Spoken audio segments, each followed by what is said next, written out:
I had to grieve the person that I was back in Perth and my life back in Perth, because everything was like a far cry away from like what it was. It was like, I need to get my strength back. I seek so much certainty in such an uncertain industry. And it's just kind of caused so much unnecessary suffering. So it's almost like brought me like more peace than I've ever anticipated that it would, especially living out here. If you're this confident, empowering woman, what values do you embody? And if you needed to step out into your best version, how does that look? My struggles are perfectionism.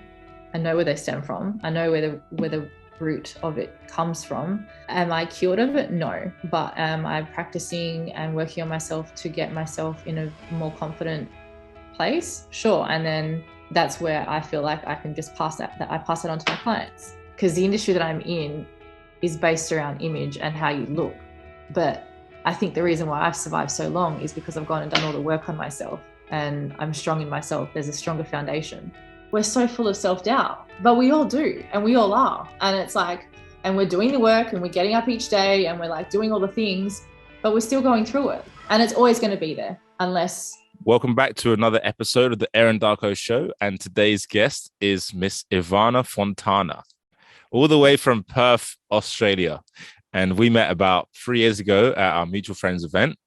And it was interesting meeting her, because I instantly judged her. I was like, oh, she's one of those girls that like does modeling and stuff. And one of those girls.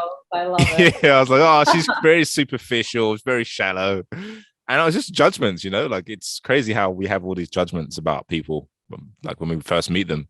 And obviously I found out that you weren't superficial. You had a lot of depth to you, and, you're a celebrity fashion stylist, and you're also empowering women with their confidence and building their confidence. And how it's interesting what you do, because you're a celebrity fashion stylist. You work with the biggest celebrities, and we're going to get into that.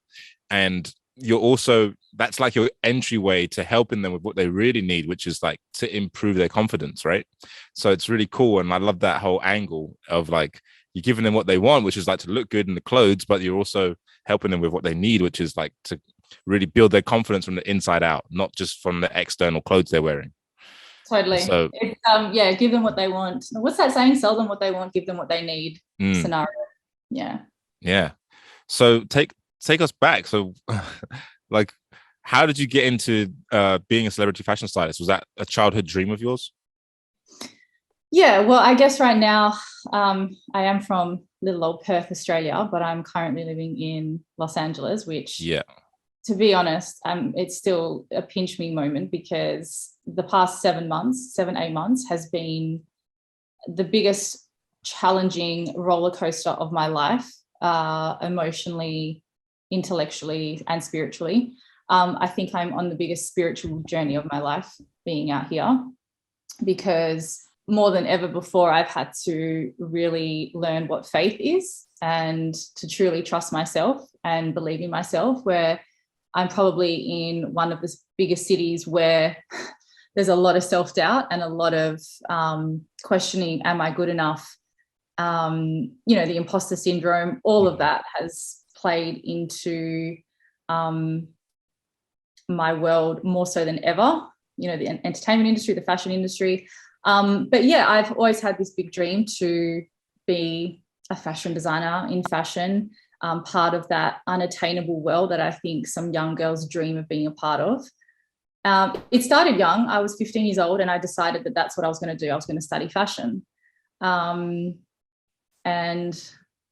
the career began with graduating from a diploma of fashion design, and then deciding that I didn't want to be a designer in that moment. I wanted to be on the other side of it. I wanted to work with designers. I wanted to produce runway shows. I wanted to curate photo shoots and lead designers into basically projecting a vision of how they saw their collection on the runway, as an example.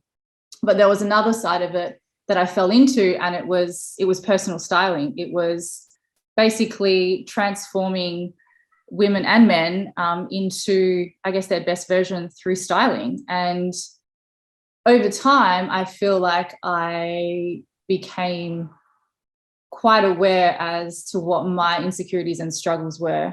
And then obviously soon realizing that it's majority of what most women and men struggle with as well. So 15 years in the industry. Oh my God, showing my age right now. Has definitely been an uphill, I guess, battle in terms of like getting your name out there, feeling good enough to like basically go out there and, you know, pitch yourself to clients and pitch yourself to the celebs or the people that, you know, you want to work with on TV. And that whole world is, there's so much uncertainty. So for someone that wants so much certainty herself, like to go into the industry where there was so much uncertainty was just hilarious, really. So it's been not only, you know, building my name, building my career, but it's been about sitting in the uncertainty, having faith and having trust that it's all going to work out. And to be honest, it's only really been because I've been in LA the past 7 months that I truly understand what faith means. Yeah, that is wild to me. Like, I'm like, wow. Because obviously I've known you for 3 years, right? And when I met you, you were working in Perth, and then you transitioned, and then you went to work you were in Sydney, right? You were in Sydney. Yeah, I mean, over the years, I've worked in Sydney for like periods of time. I've worked overseas in like London, Berlin, Paris, all of that. But, you know, in 2015, I decided to come out to LA and give it a shot. I didn't even think I was going to like it. And that was when I decided, no, my heart is in LA. So I went through the process of getting my visa and stuff, and then eventually got out here. Yeah, and that whole process, that is, for me, that's like one of the biggest things I want to touch on, because, you know, like everyone, the feedback I get on these podcasts is like, all right, we're cool. Like, you get all these guests on, it's really cool, but like, where was their struggle? Like, what did they really struggle with?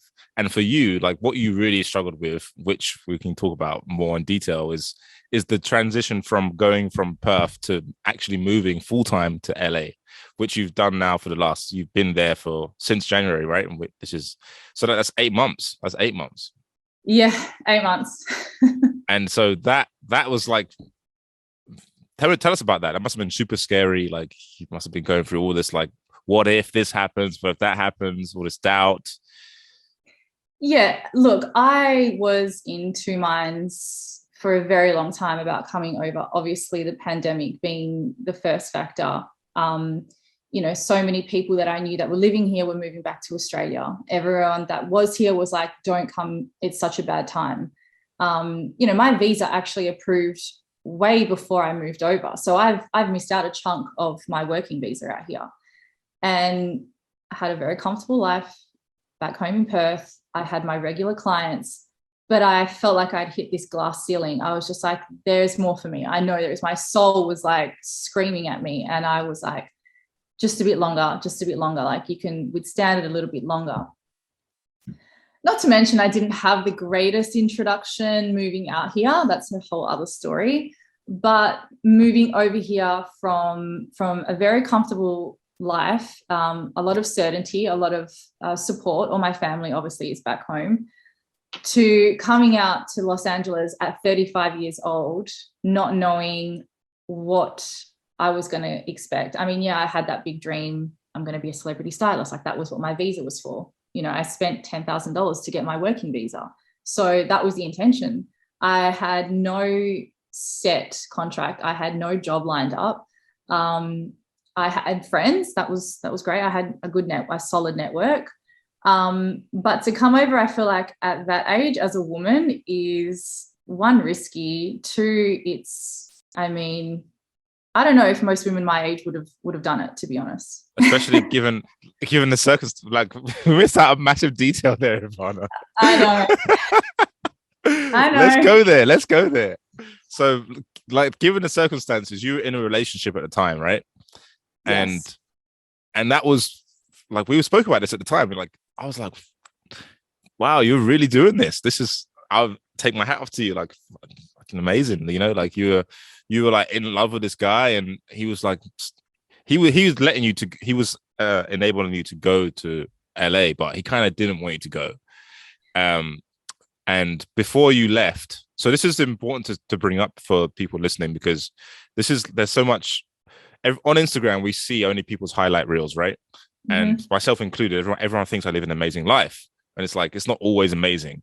They don't see what's going on behind the scenes. And actually, every single person that you meet, even if they got 1 million followers on Instagram, they got shit going on. They're not showing you, right? I can guarantee you they got shit going on. Especially in your world, you know this from all your Oh my celebrity God, clients. I can guarantee you that, the celebs, the 1 million+ followers, they got more shit going on than you and I. So yeah.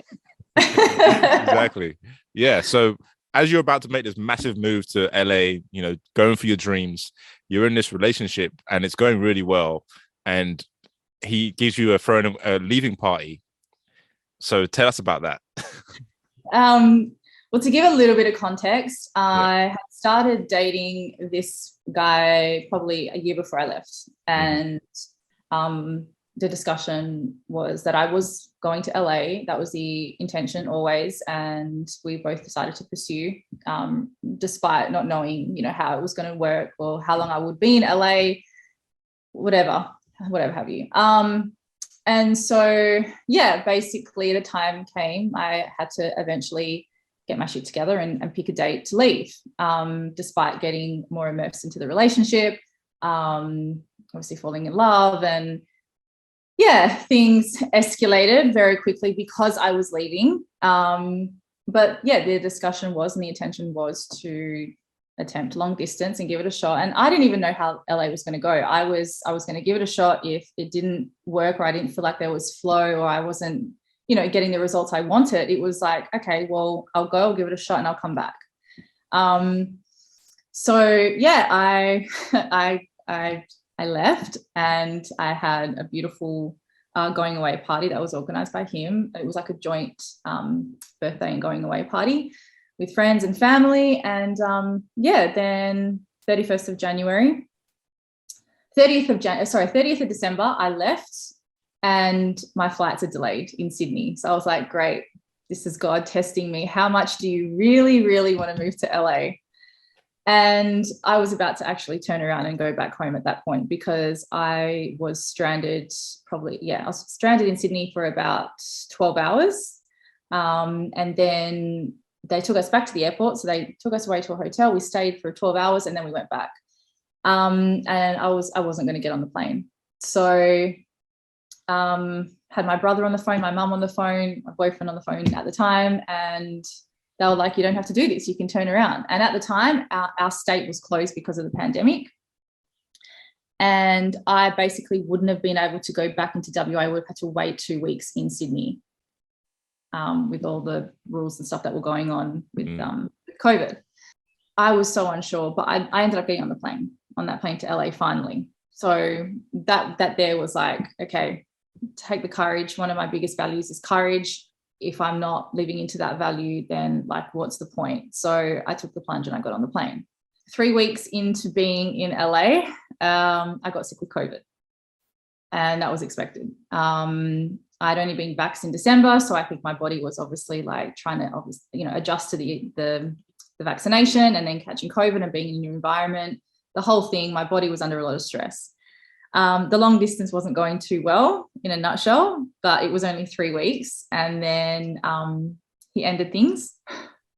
And while I was sick with COVID, so that was great.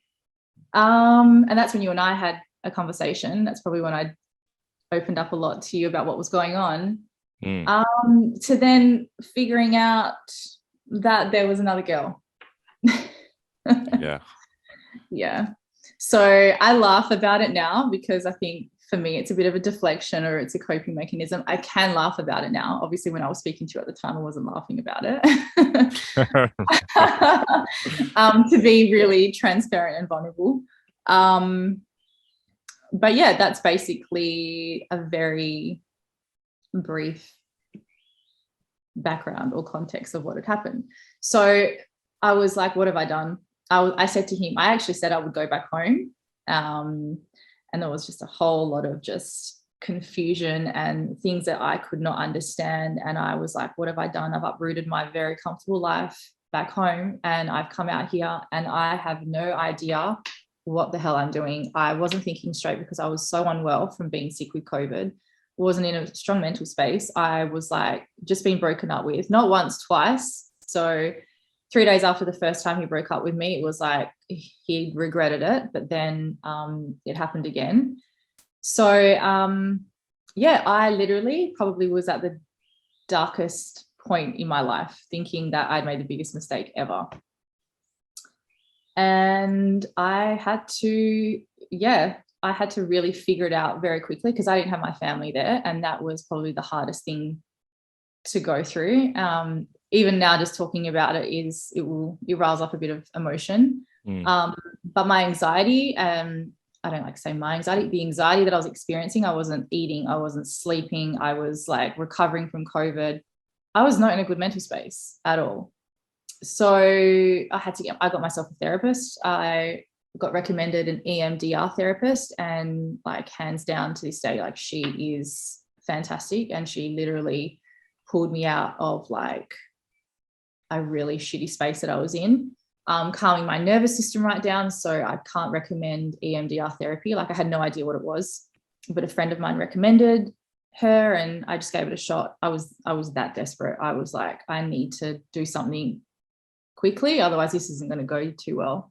And then I actually started going to a church downtown that a friend of mine recommended, my now housemate. And by no means am I religious. I haven't been to church since high school. Same. And I don't know, it was like I actually started going when I first moved there, and it was like, this seems cool. It was like a cool, fun church. Like the pastor was wearing like ripped jeans and a leather jacket, and everyone there was like fun, and like basically it was like I was at a concert. It was cool. And I was like, this isn't like the Catholic church that I was brought up in. It's a Christian denomination church. I don't know exactly what it is, but at the end of the day, it's a Christian church. And that became my routine. I would go and see my therapist, and I would go to church on a Sunday and be around all these really amazing people and genuine, and, you know, just basically offering love. Like it was just what I needed at the time. And I still go to this day. It's literally become my Sunday routine, my Sunday service routine. And so that was, not to mention, obviously I had my network of friends. You know, my family did what they could over the phone, but I was literally in a very disempowering state. And as you know, we spoke about it and we had a very in-depth conversation about it. 3 hours. I think I chewed your ear off one night for 3 hours, didn't I? Sorry about that. That's all good. But I mean, your support was amazing. Like I really, like it was really valuable for me at the time. Like I really appreciate it. And I mean, I know we've had like many conversations like over the time we've known each other, but you know, like having that perspective from someone that you trust, that, you know, knows you quite well, because when we do those self-development retreats, like we kind of bear all, right? Like we're pretty vulnerable. And so, you know, I value your opinion, I value your advice. And at that moment, it was like exactly what I needed. So thank you. Yeah, it was because the biggest thing on that call, if I was to summarize it, was like, your head was just like, I'm going back to Perth. Like, he wants me back. Like, I got to fix this. Like, this can't be happening. Yeah. And it's hard. It was hard for me because obviously I can't just tell you what to do. I have to obviously listen, right? And it's actually funny because you were there for me when I was going through my breakup with my ex-girlfriend, and I was just thinking about that before this podcast, and I was like, am I going to bring that up? And I'm like, oh fuck, I'm going to have to bring it up. Yeah, you have to now. Not to take the limelight off you though, but I will touch on my thing later. But yeah, I was basically wanting to get my ex-girlfriend back because I thought I made a mistake, and you were supporting me with that, and that was really helpful. But I look on that now, I'm like, man, who was that guy? Like, how low a self-esteem must he had to do that, you know? But at the time, you just can't see like night from day almost. It's like you just are in, I think, fight or flight mode I was in, like, and you're just trying to like get rid of that uncomfortable feeling, and like, it's like, right, what do I do? What's the quickest solution to get out of this whole shitstorm, basically? So what do you think it was that made you stay? Like, when you, because you obviously you got a therapist, but like you must have made this decision before that you were going to stay. What was that thing for you? The first thing that comes to me is pride. Mm, I've got too much pride and my ego is too freaking big sometimes. Obviously, I felt rejected. I definitely felt rejected. I mean, I'd been broken up with, and then to know that there was another woman, and then to kind of know who it was as well, I'd figured it out. All my I'm not good enough wounds, were surfacing, not surfacing, they were there. It was just like an open wound. It felt like the biggest open wound. And I think once I knew that there was somebody else and the stuff that he was telling me, like kind of like these expectations he had, if I was to go back, it was like, nah, fuck you. I'm going to get myself strong again and I'm going to do what I came here to do. But that doesn't mean that I was struggling big time, like my self-esteem, my confidence, self-doubt, like the trust, like there was none. I was just like this shell of myself. And I was like, I need to get myself back. I need to find myself again. Basically, I need to find myself again in a new country. Like that person that I was back then, like she's no longer gone. I had to grieve her, and I also had to grieve the version of myself. Even saying it brings up tears. Like I had to grieve the person that I was back in Perth and my life back in Perth, because everything was like a far cry away from like what it was. It was like, I need to get my strength back. I'm in a new country. Like, yeah, I've got people and like friends around me that can support me, but I'm out here on my own, So I either trust in God and give it everything I've got and make it happen, or I go back home and always wonder what if. yeah, and thanks for sharing that, because you have so much strength. I told you this before as well, and because I could see what's happened in the last 8 months. I could see that happening at the time, but of course you couldn't see it because of course the emotions are high and everything, and everything just stated, right? Like you're feeling alone because you're just left Perth. But like when you started to believe in yourself, like your life just completely transformed, right? Like everything you can't believe it. yeah, like everything was just happening for you, and it's like wow. But going back to like the rejection, like the feelings, right? The feelings at that time, because there's a lot of women that probably listen to this that have been through something similar, where they've been through a heartbreak, right? And they're feeling like the lowest of the low. Like I met a woman recently. She lost 10 kg because she just didn't eat. Like she was so heartbroken. She didn't want to do anything, super depressed. And so I think having you have a really good support network around you. So I think that helps a lot, like a lot of people don't have that. Mm-hmm. And so, yeah, just and counting your bad blessings, like the fact that you're so good socially that you have people that really care about you. And I think that helped a lot with getting through it, right? 100%. I mean, like I am the type of personality that I will go out there and I will talk to anyone. And I feel like I can connect with anyone. That is one of my strengths, and I can say that confidently. But I had to go out there and put on a brave face, and I had to really pull myself out of like my sad story, as sad as I truly felt. But it was like, people don't want to hear, sad like victim like stories, but it was like that was my story and that was like my reality at the time. So I'm lucky I've got friends that will listen and hold space, but then they'll also kind of like pull me out of the shit and be like, okay, like enough's enough, you know what I mean? I hold my friends to a really high standard because they call me out of my shit. And I've cultivated my friendships and relationships over a period of time. And I feel like I'm really grateful that I've done that, because I don't have surface-based friendships. They don't last in my life, which is why I feel like our friendships lasted so long, especially everyone that we met at Elevate. Yeah, and especially the fact that we haven't seen each other for 3 years, like in person. I know. It's but wild, that right? goes to show, that just goes to show, like, you don't need to like see each other every single day in person to have like some genuine connection or like friendship with someone. So Mm. But so long as it's when you talk, it's not just like, oh, how's the weather in LA? Yeah, exactly. It's like, what's triggering you today? Or like, what trauma are you experiencing this week from like your 5-year-old self? Like, oh my God. I love it. I think it's great. Yeah, so that actually helps a nice segue to the topic of of like attracting men, right? So Oh God.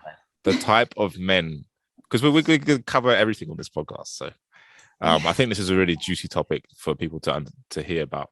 So we always, if we don't heal, what I understand at least is if we don't heal our patterns of like our trauma bonds or whatever we call it, then we'll just attract a new partner with a different face, different name, but same shit. So the same stuff will keep happening over and over again.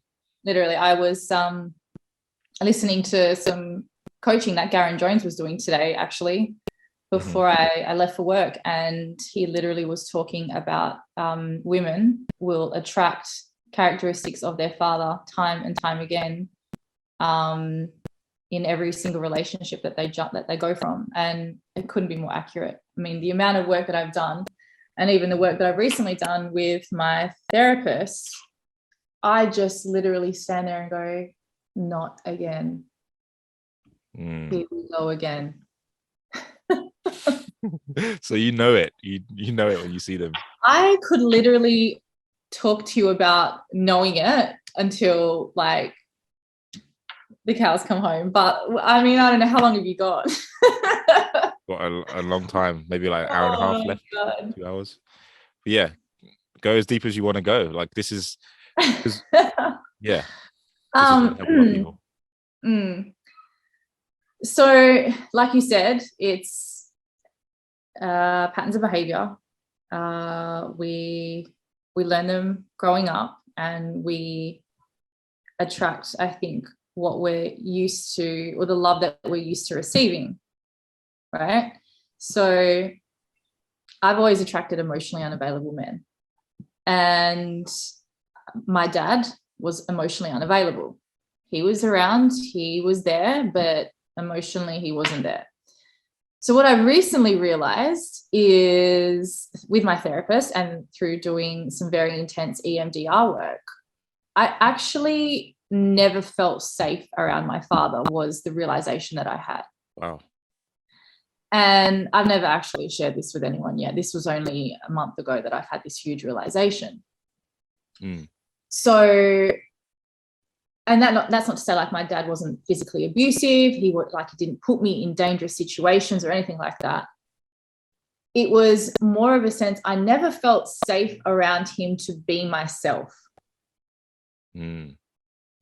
And that there is like, you can unpack that for a long time, but in terms of like the perfectionism that I struggle with, the feeling good enough, the types of like things he would say to me growing up out of love, but were super critical, and I literally can still like rehash the things that he said to me in my brain right now that would, you know, trigger that wound of I'm not good enough, or I'm not beautiful enough, or I need to look a certain way, right? So I'm sitting there with my therapist having this realization that I've attracted men that love having me as this trophy girlfriend. And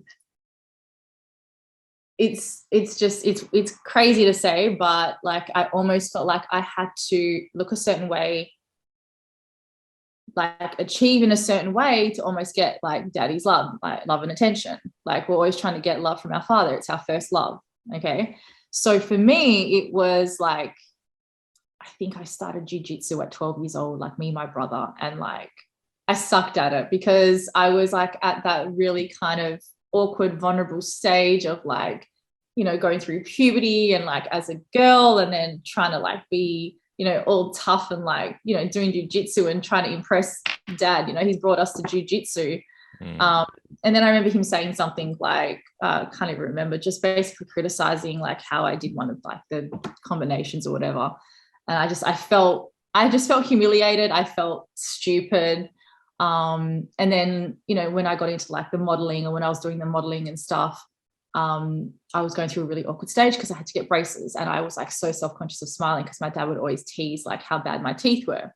He'd say certain things, but I won't obviously say them. But made me super self-conscious and insecure. So I was like this kind of geeky, dorky, like 12, 13-year-old, just feeling like didn't want to smile, super self-conscious.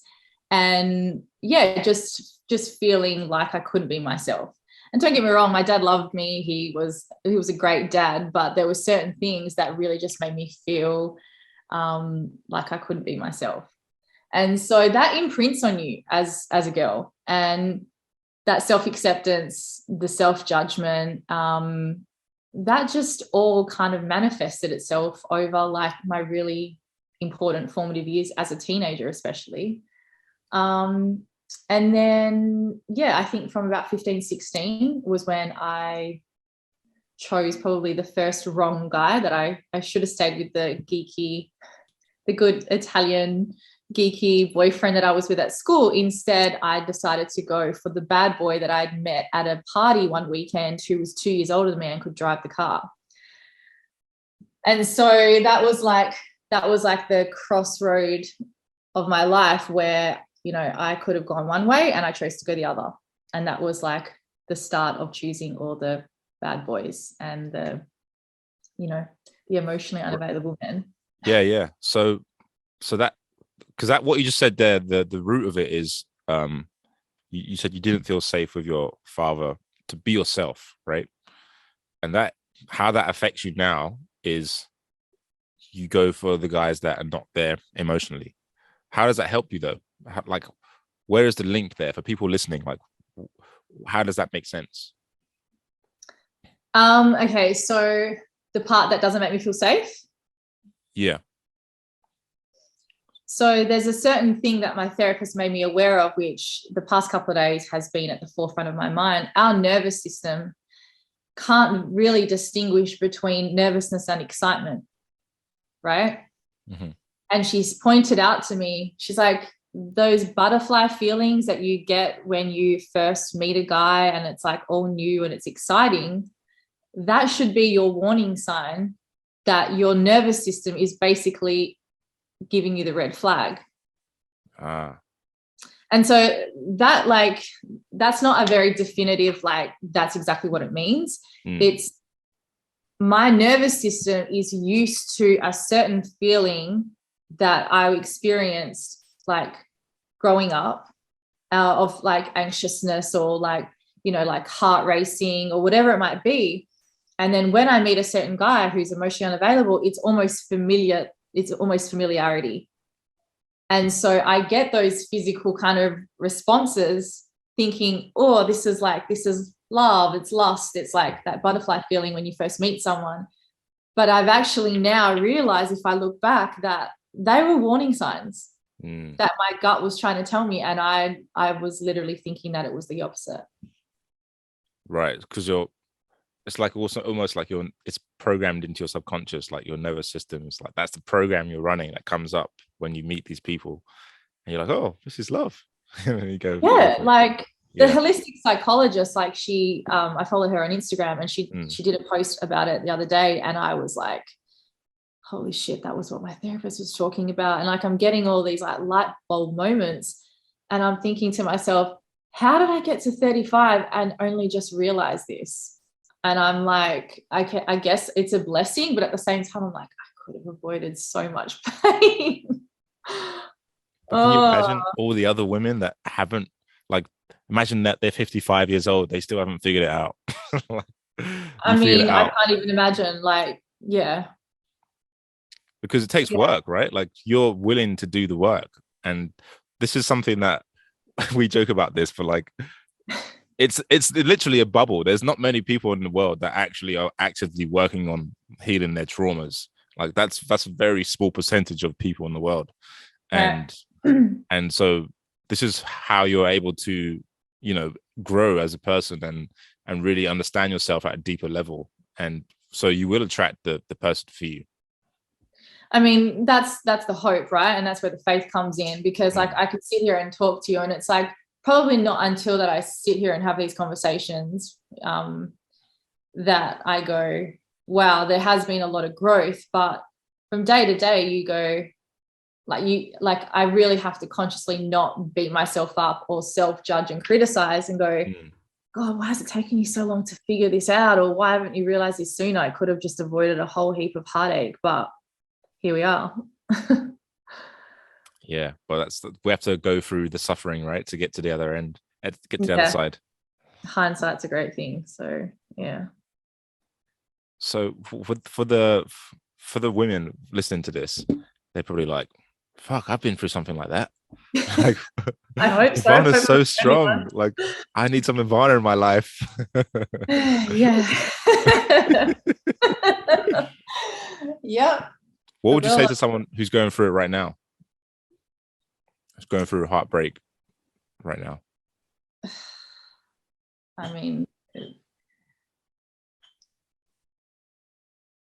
God's redirected you for a reason is the best thing that I can say. I mean, I can say that now. God literally redirected my whole life, and like it was the biggest blessing of my life.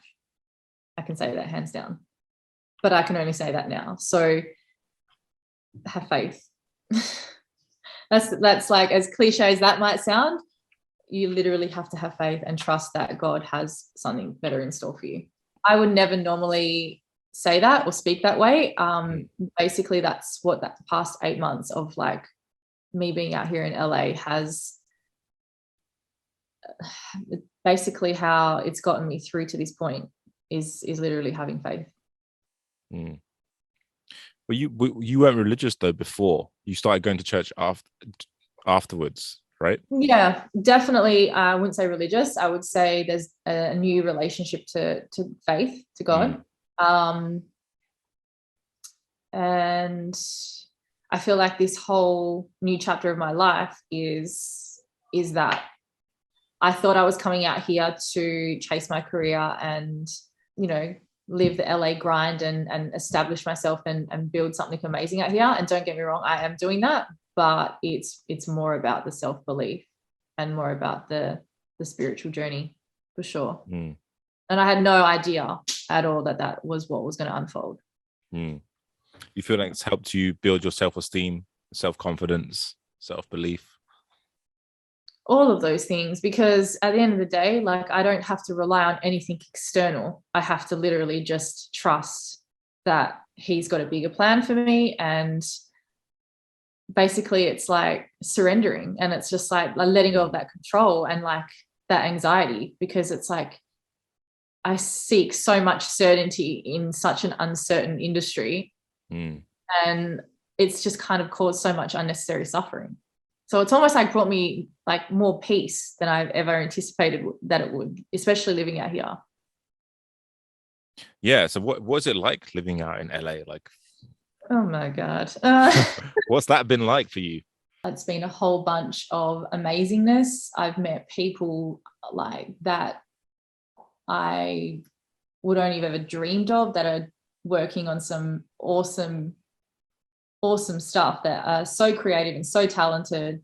And then I meet the most craziest people that I'm just like, what the hell am I doing here? Why am I not back in Australia, in Perth, where everyone is normal and just doing something normal? But then I'm like, this place is so magical, because from one day to the next, your life changes in an instant. And that's exactly what happened to me. Like, I got out here, I didn't know what I was going to do for work. I had to set up my life. I had to get social security. I had to get my bank accounts. I had to do the basics of things basically all over again in a new country. And by no means is it easy, like setting up your life here, especially as an Australian. You know, like, people gave me opportunities. Like, I managed to get myself part-time work, and then, you know, it was about getting the clients and getting the right gigs, and then just trusting, going to events and meeting people landed me one of my biggest clients that I'm working with now. And like, I couldn't be more grateful. Like, the craziest thing is who I'm working with now. Before I moved over to LA, I was watching my client on TV, thinking to myself, oh, it'd be really cool to star one of these girls one day on this show. And then to look back and go, what the hell? Like, why did I end up watching that specific show on Netflix at the time? Because I didn't really watch Netflix, to then now be working with that particular person. It just blows my mind. Like, you can't write that shit. Yeah, it's amazing. God's plan. And that's literally. Selling Sunset, right? Mary Fitzgerald. Yeah, Selling Sunset. So like, actually, my ex-boyfriend, who I'm friends with, suggested that I watch the show, and he's like, you'll laugh, the girls have all this, like, amazing fashion, you really like it, blah blah blah. And I was like, oh, I'll give it a shot, I'll watch it. And I did, and that's what I was imagining in my head. I was like, it'd be great to just get out there and work with one of them and work on the show. And this week we start filming season 6 of the show, and today I was at her place and basically prepping all the looks ready to go. So it's just like a dream come true. Like, I'm literally living the dream. And someone said to me out here, you will be in it, and so in it that you'll be like, you're literally living the dream, but you're so immersed in it that it will become so normal. And that's exactly what it's become. It's become like, oh, this is normal. And like, I think this weekend, like I don't like to say unless it's confirmed, but I think it is confirmed, I've got a new gig with another talent that I don't know if I should say, but basically the gig is with Adidas. And wow. It's really exciting. It's like, it's with an athlete, and I'm just like so excited, because like, these opportunities don't come up in Australia, and this is all just through me networking and saying yes to new people and meeting them. And it's just evolving. And like, that's what I'm saying, the whole situation of how everything unfolded at the beginning of the year when I first got here, it's been a blessing, because like, I look back and I go, there is no way I could do what I'm doing now in the relationship, especially how it was. Yeah, exactly. And imagine if you went back, none of this would have happened. You'd be still doing the same stuff, and you'd still be you wouldn't be fulfilled in the way you want to be with your work, because you wouldn't be growing as in the way you want to be. Like you said, you hit a ceiling there, right? So you had to move to LA, and now that's like the land, that's like the perfect place for you for your career, because that's where all the celebs are, literally. And I wouldn't be this person that I am either as well. So yeah.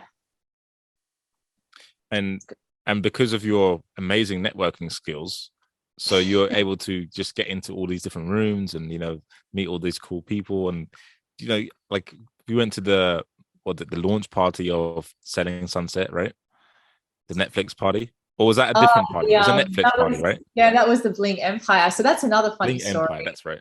Yeah, not only was I watching Selling Sunset at home in Perth, I would flick over and I would watch Bling Empire, and I would just laugh at the fact that, the whole show, like the whole concept of the show was just hilarious to me.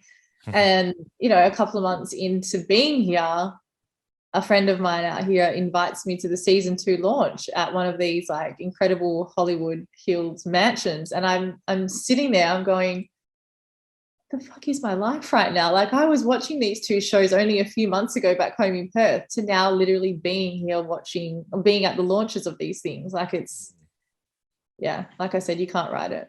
But the biggest network that I've got out here, I actually met through you, remember? Oh yeah, let's talk about that story. Should we mention names? Probably not. Yeah, it's up to you. It's up to you. I don't know if we should mention names. Well, then we can't tell the story then. Yeah, probably not. Probably cut that bit out. Yeah, that's another thing, right? That's actually good to share that. So, when you're sharing stuff on the internet, like, you don't share everything. You share like enough, but like, there's some things, like, this is a good point to bring up. Actually, it's unless you have the consent from the person that you have the relationship with, like, sharing certain things about people it's not good, and it actually it hurts your relationships and can kill your relationships. So yeah, definitely. That's a very important point to bring up, I think. Definitely, especially like if they're celebrity status, or if it can affect like their reputation, or just down the track if the relationship with you and them doesn't work out. It's just yeah. but yeah, like knowing one person can open the gates. Like I always say it's not who you know, it's who knows you. Yeah, that's a good way of, I've never heard that one before. Yeah. That's true. Yeah. It's like, yeah, you I know like that it. person, but do they know you though? Yeah, exactly. Especially out in this town. Oh, I know such and such. I'm like, that's cool. Right. I'm sure you Yeah. do. And so you were there at this Bling Empire, which was cool, and then you met all these different stars there. And one of the things that people don't know about you is that you have a lot more to offer people than just styling them, right? And we were talking about this the other day, like, because you've done a lot of work on yourself with your own confidence, and you are very confident. That's what struck me when I met you, especially since getting to know you more. Like your confidence does show. And so how do you help your clients increase their confidence? That's a good question. How do I help them increase their confidence? I definitely figure out firstly, how they feel about themselves, and that's a very broad statement to make. It's like their self-love, their self-esteem, their confidence level. But because I've done the work on myself and confidence is one of my biggest values, the conversation of values definitely comes up. And, initially I think they think you just list off like the common ones that, like love and family and all the ones that you think that you should have, until, as you know, and as we've learned over the time we've done work on ourselves, you've really got to figure out what your true values are. And as Emil's taught us, it's like, who are those people that you want to embody, and like what characteristics like do they have that you're attracted to or that you want to live into. And so I basically I do this thing called like an identity coaching section of like the workshops that I run. So yeah, we'll do the styling, we'll do your wardrobe, your body shape, how to style your body shape, but then it goes deeper into like, how do you see yourself as like, the badass that you are. So if you're this confident, empowering woman, what values do you embody? And if you needed to step out into your best version, how does that look? Like, what does that look like? And so it's not just like the type of outfit she's wearing, she's basically embodying those values. And so I link up the values, the internal with the external, and basically go, okay, well, this is your badass bitch that's walking out to go and do a meeting and to close that deal. This is this like sexy, sophisticated woman who's going on date night and, being in her feminine, but also like stepping out into her potential and trusting herself and being that strong woman. So there's all these things that I factored in because I experienced them myself in terms of like the insecurities and the challenges and all the things that I went through. I've immersed it all into like my coaching / styling because I know women struggle with it as well. So there's a lot. It seems like I'm just putting pretty clothes on them, but it goes a lot deeper than that. And what would you say is like the biggest thing, like the number one thing they struggle with confidence? Is it just worrying about how they look or their body image? Self-doubt. I mean, Self-doubt. Okay. I feel like self-doubt's a big one. I feel like the body confidence, like that's further down the ladder. I feel like with what I've gone through myself and the women in my life, the sisterhood that I have, the girlfriends that I have, like the circles that I'm in, when we have conversations and we're going through shit, a lot of what comes up and a lot of what really like simmers to the surface is self-doubt and not trusting themselves. And these are strong women. I've got really amazing, strong women in my life and who are very self-aware, who do the work. And I just I wonder to myself, I'm like, how do we end up in these situations where we're so full of self-doubt? But we all do, and we all are. And it's like, and we're doing the work and we're getting up each day and we're like doing all the things, but we're still going through it. So it's just like managing the self-doubt. All the other stuff is, you can figure it out. I can tell you what dress to wear Friday night when you're going out with that guy. I can tell you how to, look a certain way or step into a certain image, that's fine. It's just the self-doubt. It's killing the self-doubt. And it's always going to be there unless you know your values and you practice them like religiously, and you have faith. Yeah, the faith part is huge because you can know your values but still not have faith, and it'd be like you still doubt yourself, right? Even though you know. I did. That was me. I literally knew my values, but I had no faith. And so it was like, why am I still struggling? Why am I still, something just isn't there? I didn't have faith in myself. And that's where that relationship with God has definitely played a huge part. So what was the catalyst for you? Because you mentioned that you're not religious, right? You just went to church and that's part of your routine now. So what was the moment where you're like, I'm going to start believing in God because I got to start believing in something? It's funny. I went on this went to this speaking event with Chris in Vegas. And I met this guy, Tommy Jackson, who's a good friend of mine now and who I speak to quite regularly, and what a phenomenal human. He spoke, I spoke, and then we had our own kind of little powwow with a group of us, and he cracked my heart open. Like he spoke to me, and he said some stuff to me that literally like moved me to tears, and I was like sobbing and crying like a baby. And I had just met this man. He's a motivational speaker. He has his own music company. He's very successful, like in Forbes, in like, on Wall Street. And he is a worshiper, whatever, like what you want to call it, a huge relationship to God, and a huge story of his childhood, like a very abusive childhood. And I'm telling you, this guy he cracked my heart open in one conversation. And to this day, I believe that it was like God sending a message through him to give to me, to really believe that I'm a light to this world and I have something to give. And if I don't start having faith, I'm never going to get it, and I'm never going to realize it. And so that was my moment. That was like my pivotal moment where I'm just like, I never felt so connected by talking to someone and having that experience in that moment. And literally, like, God was literally speaking to me through him, and the words that were coming out of his mouth and the things that he was saying just had brought me to tears and just opened my heart. And I get choked up even talking about it. So, yeah. Oh, that's powerful. Yeah, it was. I think everyone has a moment like that, right? Like everyone who turns to God in their adult life has some sort of intervention where, like, this there's no way this is just coincidence. Like that, what just happened to you there with speaking to him, like, how could that be a coincidence?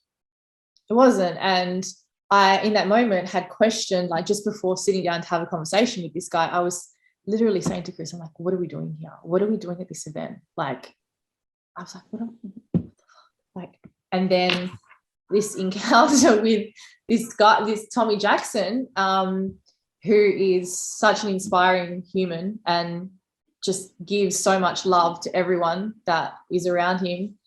That was the reason why I was there, because I wasn't going to go to Vegas. It was something that I decided to go last minute. I was speaking, I was, talking about my styling and my story and all of that.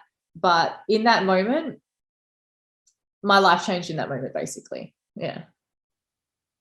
And that was about what, 3 weeks after you started going to church? No, I started going. No. I started going to church when I first moved out here. But when I first moved out here. But for me, really having that faith and really connecting, and like, don't get me wrong, like I go to church every Sunday, but I've built the faith by, I don't like going on about it, but like I read the Bible now, and like I listen to like YouTube videos about faith, and I pray, and I still meditate in the morning, but I'll include prayer in that. So, and not many people know that. My family don't even know that. So it's like, it's still very new for me, but it's literally something that every day I'm like, thank you, God. Thank you for the blessings. And yeah, I've integrated it into my life in LA. And some people probably think I'm crazy, but something's working. So yeah, you know, that's fascinating for you to talk about, because people always like to judge like the whole, like I've been judging this for like so long, right? Like I I was judging it. yeah. And so I think you have to get to a point where you just open your mind to it, and you're like, there must be something to this, because why else would this be happening right now? Why else would someone be telling me to do this? And you start getting information from different people. You start getting signs from different people, and it's always the same stuff. Like for example, you and my other friend, you know, like I say his name, Chris. You guys give me the signs. I'm like, damn. The other day I bought a Bible. You know, like what? Trust me. The fact that I now look at my, like, what is really funny is my ex that broke up with me. Yep. actually introduced the Bible app to me. Oh. Yeah. And there was no coincidence that I'd got the word faith tattooed on me just before I moved out here. So there were these little signs that I still wasn't awake to be honest. And, you know, I'll read. I haven't gone and bought a Bible by any means. I've got the Bible app. I read stuff about faith. I watch YouTube videos about faith. I literally, like, the old me would have been freaking out, fretting, going, when's the next job? When's the next contract? If I don't know when that is, what am I going to do in between to kind of like fill that void of unknown? Now it's like, I give it to you.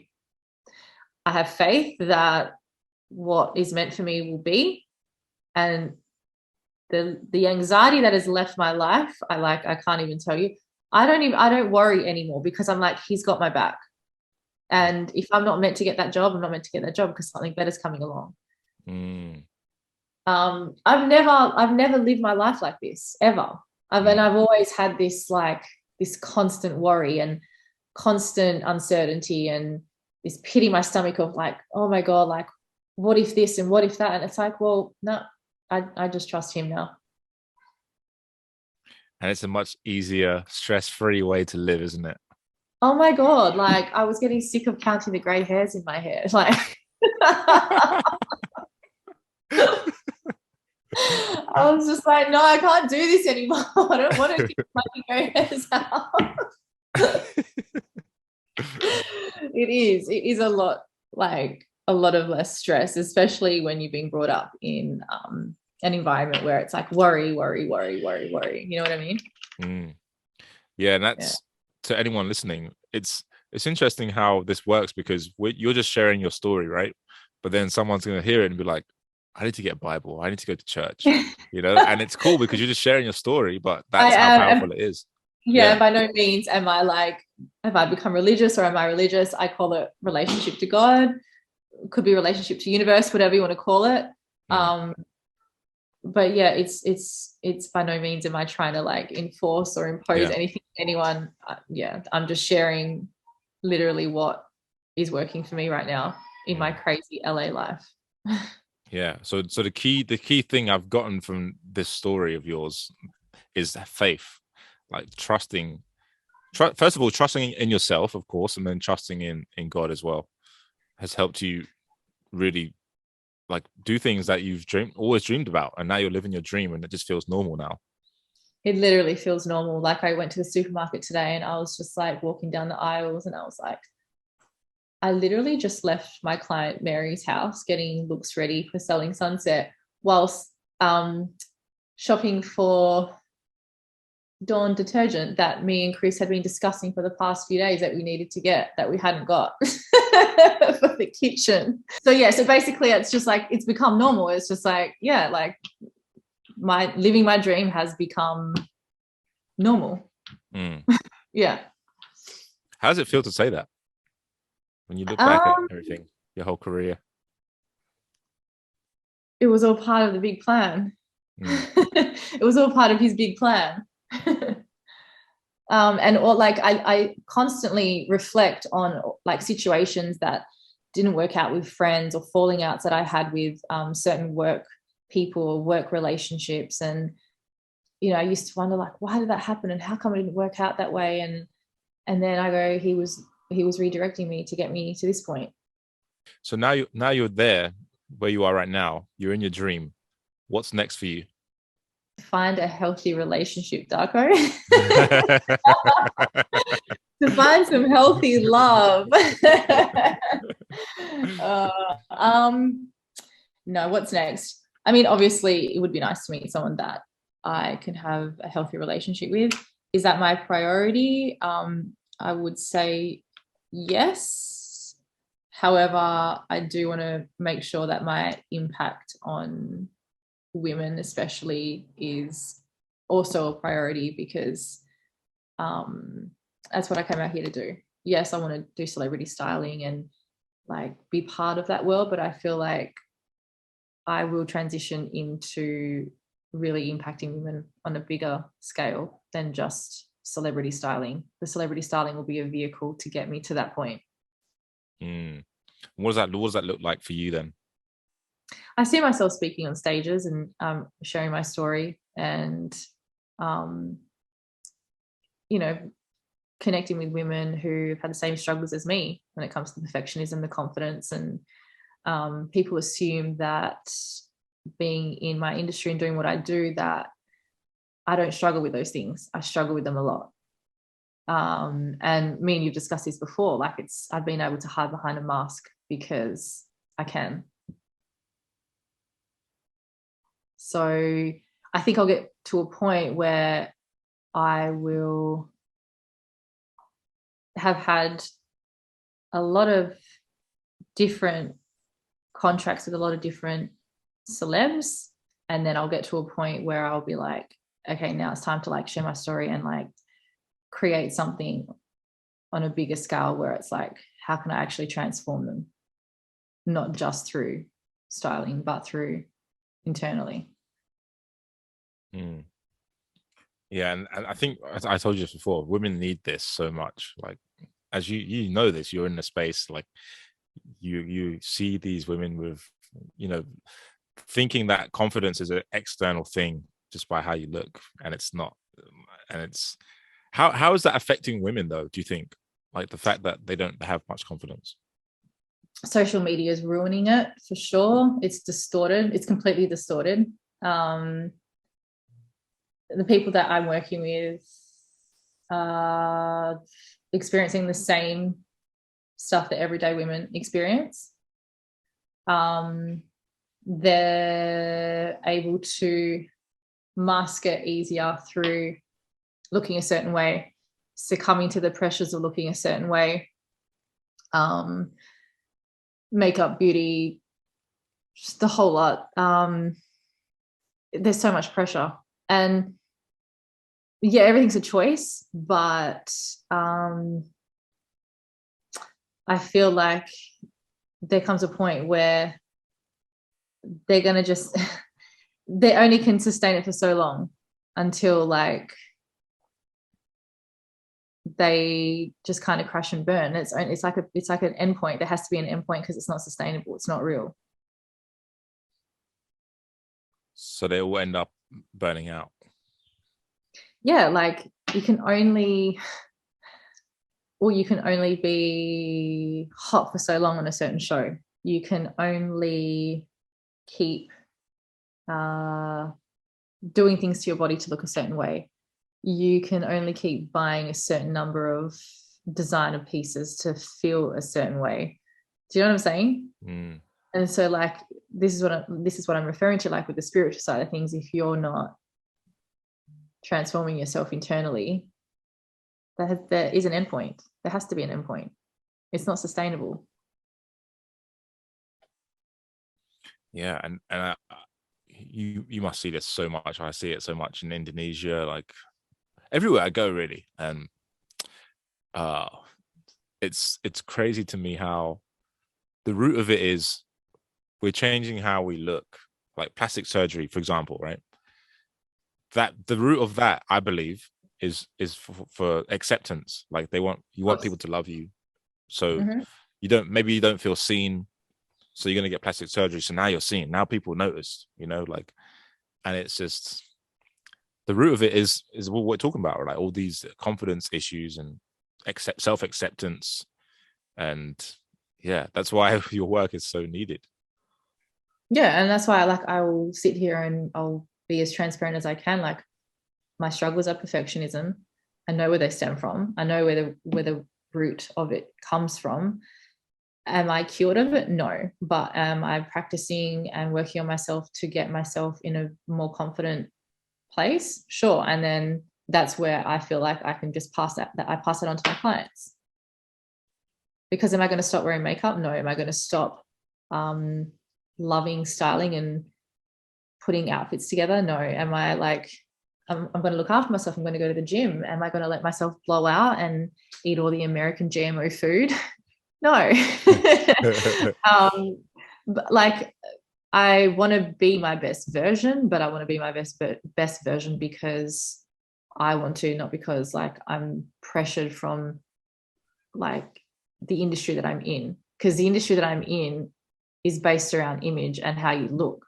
But I think the reason why I've survived so long is because I've gone and done all the work on myself and I'm strong in myself. There's a stronger foundation, which is why I want to help so many other women, because they don't have the strong foundation, which is what Emil made me realize a few years ago when I first started doing the work with him. He's like, if you go out to LA and you don't have that strong foundation, he's like, I'm telling you, you won't survive. And he was right. Yeah. Mm. Yeah, because he's got a lot of experience, right? He's been a model he was a model for 12 years. Yeah, out here. And like Yeah. he warned me, and like it was the best advice he could have given me. But yeah, like, am I gonna stop doing what I do like in my industry? No, I love it. I love what I do. It's just I've figured out another way to survive in it without letting it affect me. And that gift you're passing on to your clients too. So that building that inner foundation of strength and confidence is what helps you to weather that storm and not be so reliant on external validation. Because it's like what Emil told me. He's like, if you give permission to people to feed you, you're also giving them permission to starve you, right? So it's like, what happens when they stop saying, "Oh, it's a nice dress. Oh, you look so great in that." Yeah. But the thing is, wear that dress because you love that dress and because you feel how you feel in that dress, not because you need someone to tell you. That's the difference. And that's where that saying that he says is like perfect. It's bang on. I love it. There was a moment where you had an event. I forget where it was now. I think it was in Australia somewhere. And then you told everyone to take their makeup off. Yeah. Can you talk about that and what the importance of that is? Taking off the mask. Yeah. Well, Chris, my roommate, was the first person that made me do it at the event. The first night we met at the event. Oh, that's right. Yeah. I remember that. Yeah. Yeah. And then I hosted a workshop where I started the event off where I got all the women there to get a makeup wipe and take off all their makeup in front of everyone. And it was more just like a metaphor to basically let go of the mask that we wear and let's connect on a deeper level, so that we're not having a conversation where we're blocked and we're kind of like holding back and reserved. It's like more just so we can connect and be vulnerable with each other.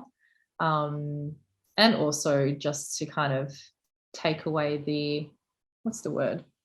That just that anxiety that you feel around certain women that you don't know. You don't know how they're going to perceive you. So then when you kind of start off from that blank canvas, it's like, all right, let's connect on a real level now, because women compare themselves so much.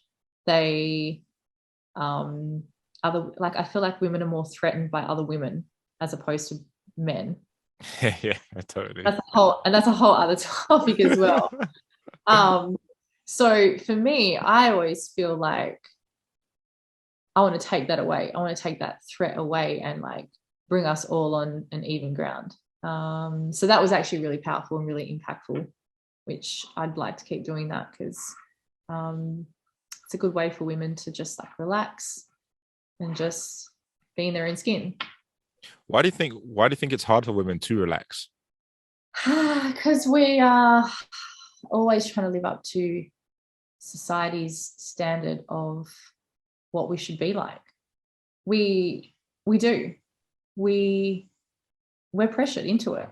How we should look for a man to be attracted to us. How we should look naked for a man. How we should look in front of other women. How other women look. The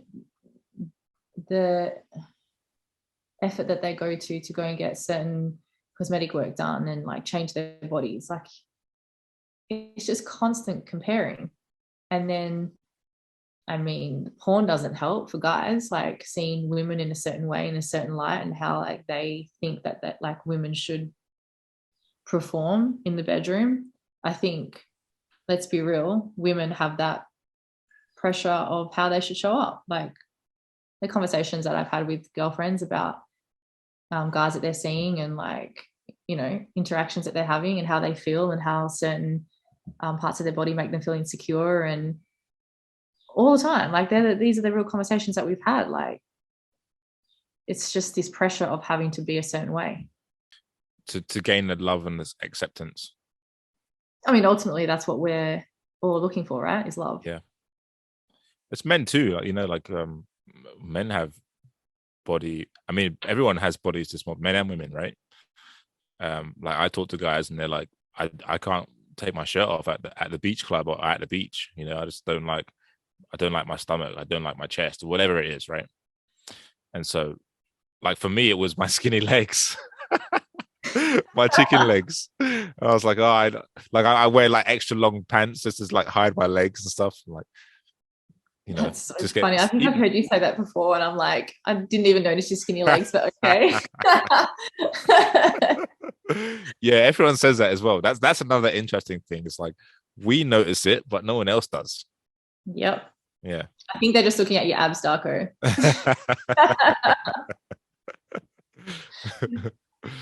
Yeah. So I wanted to touch on that because, you know, removing the mask is really important for people. And for you, like what was the mask that you had to remove? Oh God.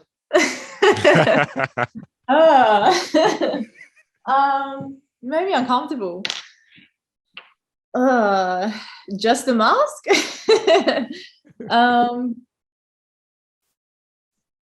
I think definitely being comfortable around the guy that I was dating, like wearing no makeup for sure. Like waking up next to him with like no makeup. I've definitely gotten to a point now where I'm like, I don't give a shit. Like basically this is what I look like without makeup. I think that was more in my early 20s, most of my 20s. I got to my 30s and I was just like, yeah, I'm letting go of that because that's just way too much pressure. I know some girls that literally will go to bed with makeup and like get up and put makeup on before their partner wakes up, which I think is insane. That is, yeah. I think that was a big thing, and that was where the taking off the makeup, taking off the mask was a really good thing to do as well. Like liberating, it was very liberating. What else? Sorry, just to interject, that's huge. That is massive, because if you, like, as I was thinking about it just now, like if you can't take your mask off, then you can't really fully connect with someone.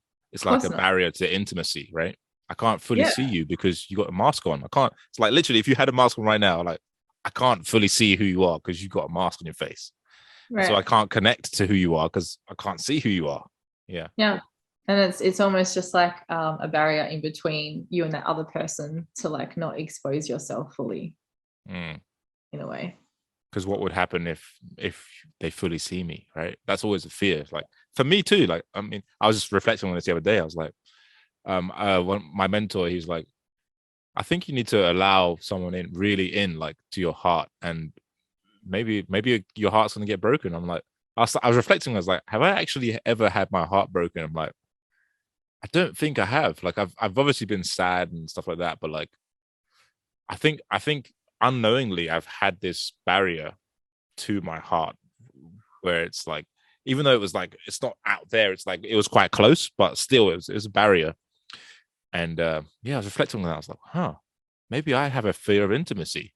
It's like, yeah, Totally. interesting. I'm guilty of that for sure. Like I can say I've attracted emotionally unavailable men, but I can truthfully say that I haven't been entirely emotionally available myself, because I'm always guarded and scared of getting my heart broken. So there's a level of like responsibility that I've had to kind of take on to stop that pattern of attracting that same kind of guy. That's a work in progress for sure. Like it's ongoing, because yeah, it's the repetition has to happen to where you train your nervous system to react to a different stimulus, right? Otherwise, like if you just do it once, it's not going to work. You got to keep training it, right?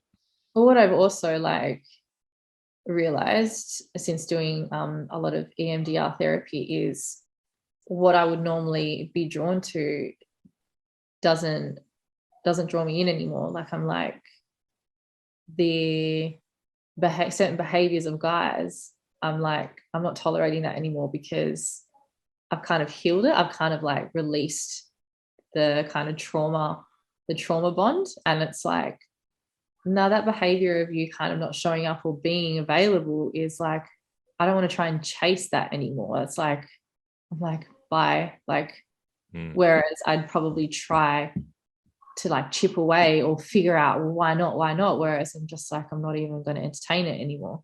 So that's when you realize that there's growth. Yeah. Yeah. And then you notice that you know where that path leads now. You're like, oh yeah, oh yeah, oh yeah. I know that feeling. I know that feeling, and I'm not going to go there. Thanks. Yeah. Bye. That's actually, so this is something I've been doing recently is just understanding the red flags, because for men and women there's red flags, right? So for me, when I'm dating a woman, like there's red flags and I just ignored them before. I just like bulldoze my way through the flag. Like why do we do that? I don't like I feel like we know from the get-go, but it's like, nah, it's not anything. So let's just see how it goes, or let's just, like ignore it and then we'll see what happens. And then before you know it, you're like emotionally involved. Yeah. I think the reason, well, for me, I think the reason why I did it is because I wanted the love so much, so I was willing to just, oh yeah, no, that's brush that to the side. That doesn't matter. Like, that's not a big deal. And then obviously those things that are not a big deal become a big deal. And it actually dominates like the arguments in the relationship and all these kind of things. And it's like, then it's like, oh, I was trying to change her, but I'm like, I can't change her. That's just how she is, and then it's that's like, me. I've got to point the finger back at me. Yeah. Where did I fuck up? I saw red flags right from the beginning, and I was like, I think back and I'm like, how did I think that was okay? That was never going to be okay, but I made it okay. I allowed it. Oh, I think the root of it is the low self-esteem, actually. Right? Yeah, or thinking, or just kind of like deflecting or making excuses, not thinking that you deserve better. So yeah, low self-esteem. Yeah, it's like feeling worthy. It's like, if I don't feel worthy of having what I actually want, then I'm going to settle for what I don't want, right? Yes. Oh, yeah. That's a rude awakening. Yeah.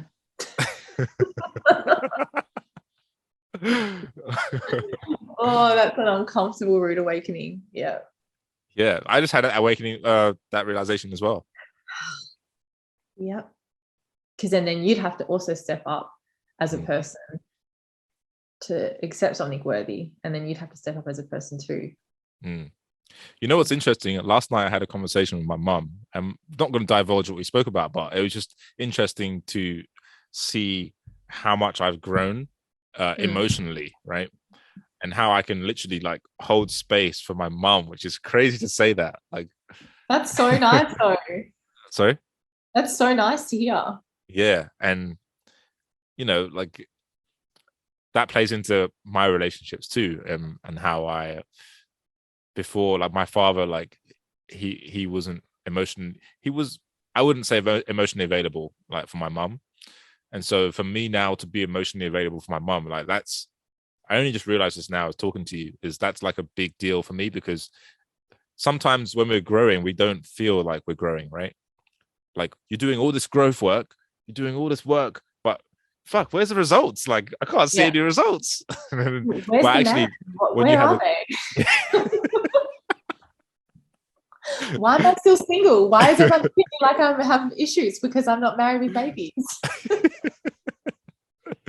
all that self-talk, right? That inner critic.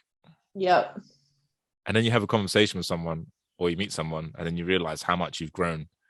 Or you look at someone who you would have been attracted to before, like you were saying, and then you're just like, nah, like that happens to me all the time now. Yeah. All right, I know. Yeah, no. Yeah, you can just tell. And then you become a better judge of character as well. Definitely. No, I've definitely seen things a lot clearer and quicker since I've been dating. That's for sure. Mm. Yeah. What's it like dating in LA? Oh my God. That's another oh my God. Everyone warned me. Everyone has warned me. I don't think my husband would be out here, to be honest. But stranger things could happen. I think it's a big city vibe. People feel like they have too many options. It's like a transient city. Everyone's like busy, just like getting through life. And yeah, I won't say it's been bad. It's been okay. It hasn't been anything like astounding. But better than Perth. A lot better than the pond is a lot bigger. That's for sure. Cool. Yeah. So what is there anything else you wanted to share that we didn't touch on? I know we covered a lot of different topics.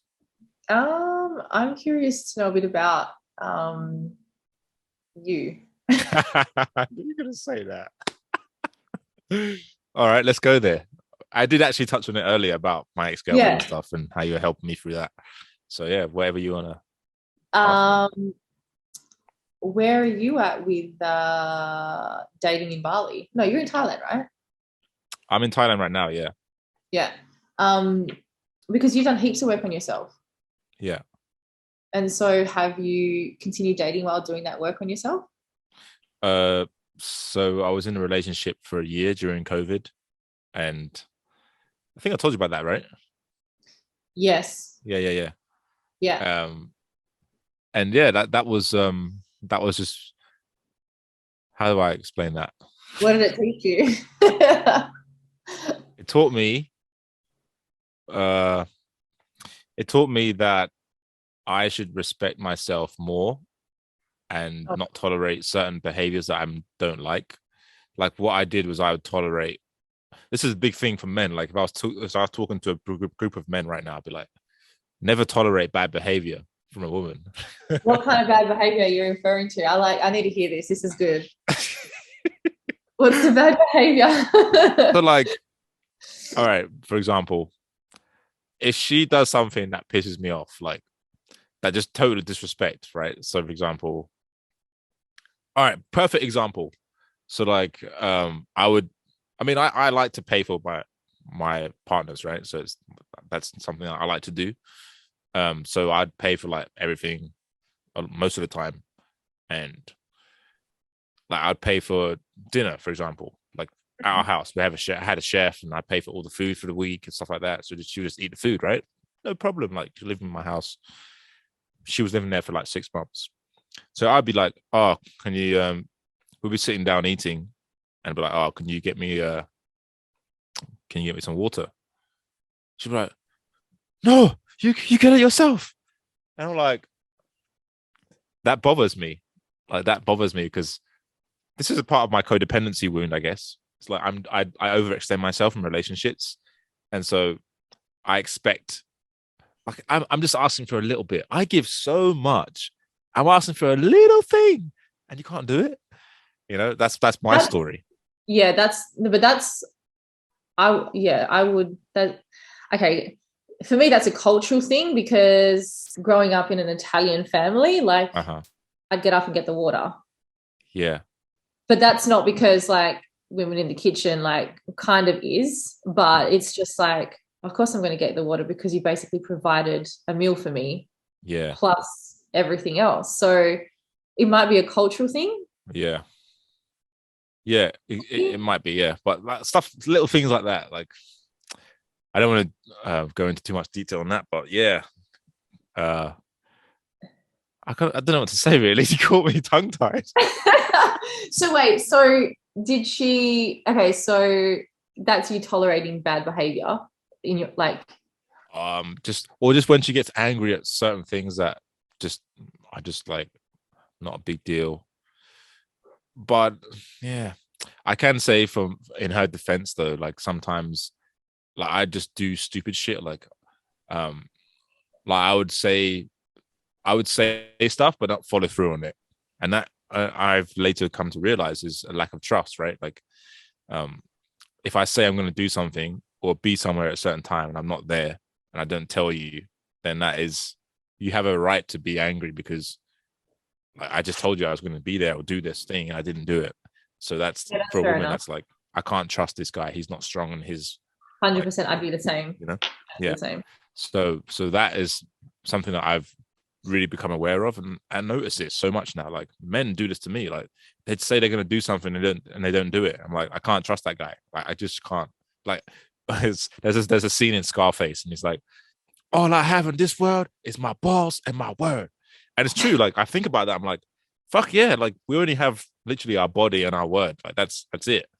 And if your word's no good, then neither are you. And that's true. That's true. That's so true. Like grew up watching that movie. It's like cool kind of Italian mafia style. yeah. That's exactly how they operate. Yeah, totally.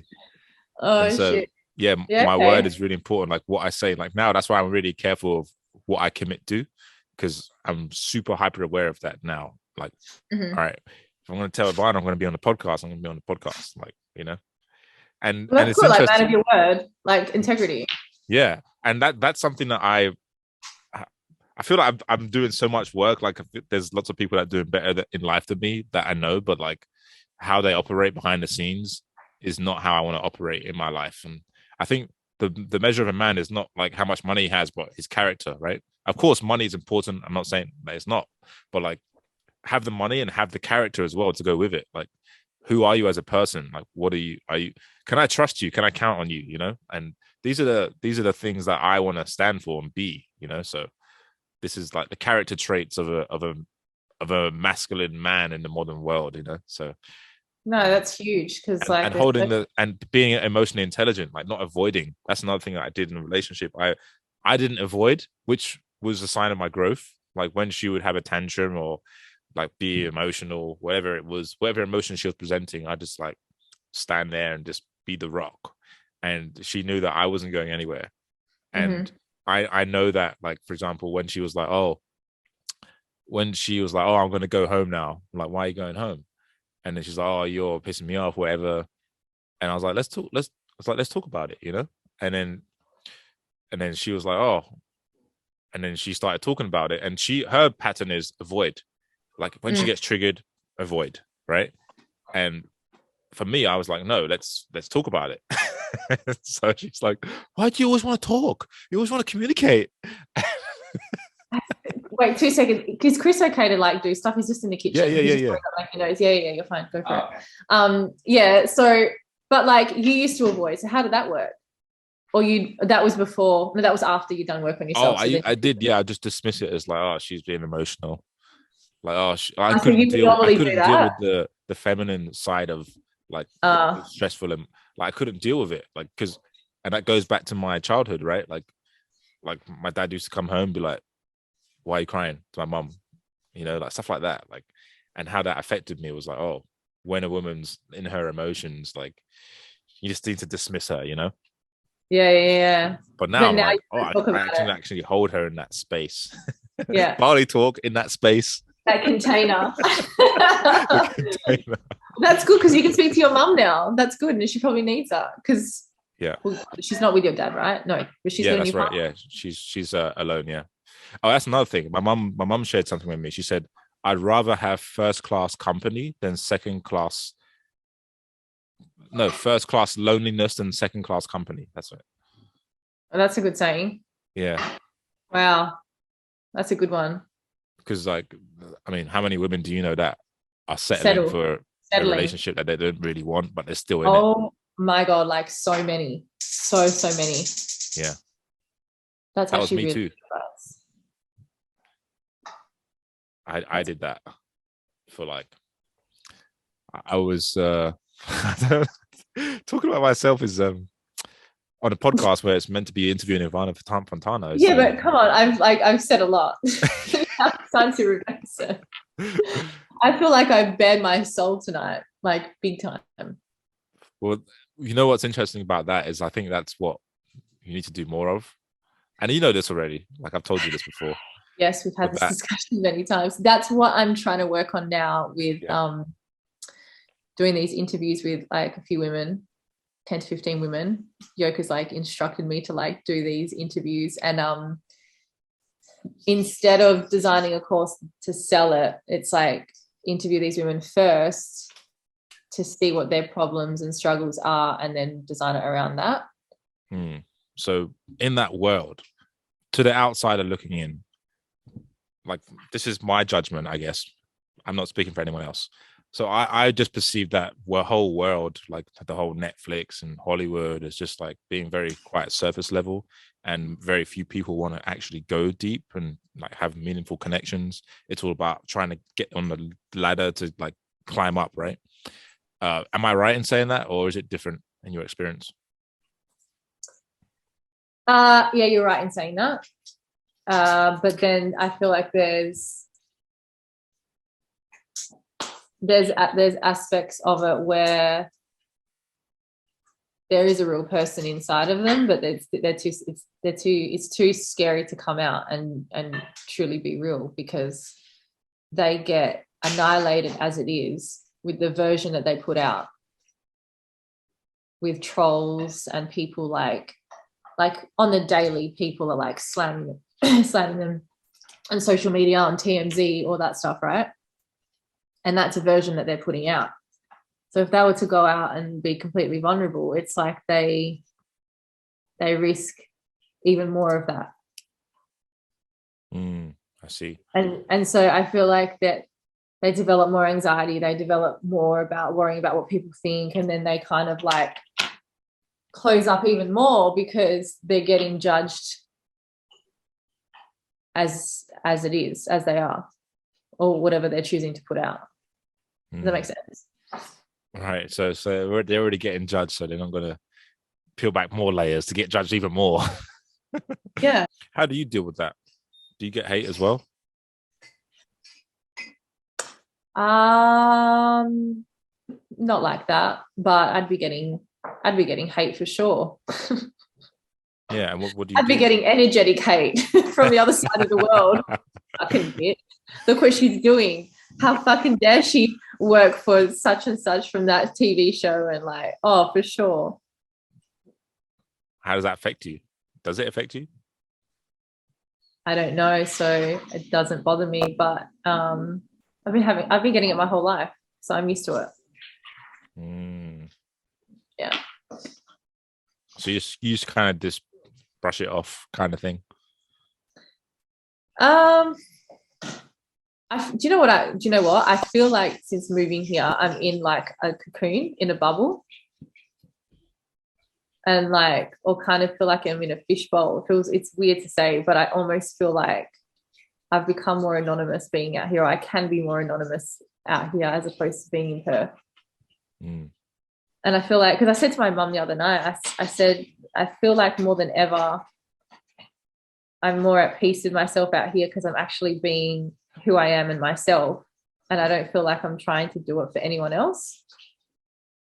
Like, I feel like I've come out here and I can actually be me for the first time ever. And I'm so far away.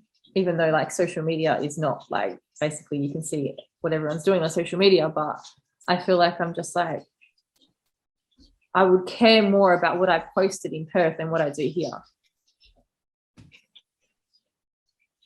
And do you think that's just because of the geographical difference, or like literally you've been growing so much that you've overcome that now?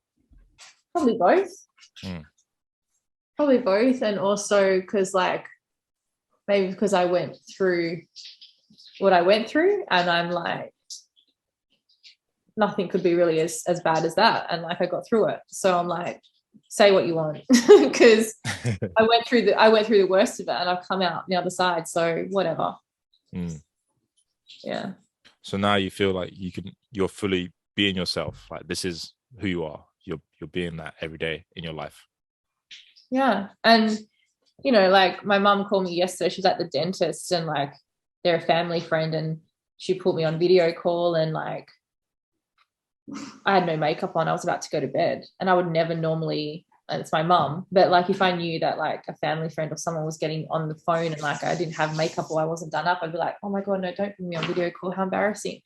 Yeah. And I was like, no makeup, hair up, like they haven't seen me in 8 months. I'm like, oh my God, like I'm so proud of you, everything that you're doing, blah, blah, blah. And they're like, how are you coming home? And I was like, it's fucking hard. I'm in the LA grind. Like, and my mom's like, yeah, you look really tired. I'm like, thanks for stating the obvious. Like, I just don't care. Like, I'm like, they think I'm living this big Hollywood glamorous life. And they're like, are you famous yet? And I'm like, do I fucking look famous yet? Like, no, I don't want to be famous. I actually don't want to be famous. I had the realization recently that people think they know me, but I don't really know me. So how can they know me? I don't really know me. Trust me, I don't know myself either. Oh, shit. Just say only God knows me.